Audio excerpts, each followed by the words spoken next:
Hello friends, কেমন আছো তোমরা সবাই? আশা করছি সবাই খুব ভালো আছো।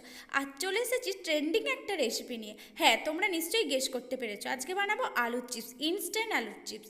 সেদ্ধ করতে হবে না, আর রোদেও দিতে হবে। প্রথমে 3টে আলু নিয়ে নিয়েছি, নতুন আলু নিয়েছি। তারপরে ভালোভাবে জলে ধুয়ে নিয়ে এভাবে মেশিনের সাহায্যে একদম পাতলা পাতলা করে কেটে নেব।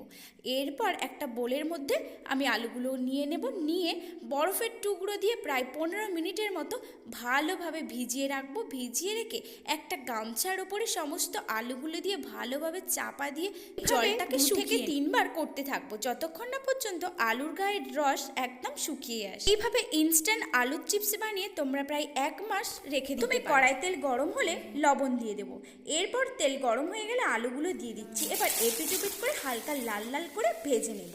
ভাজা হয়ে গেলে একটি পাত্রে তুলে নেব। দেখো কতটা মরমরে হয়েছে। এরপর গরম চিপস নামিয়েই ম্যাগি মশলা মাখিয়ে খেতে থাকো।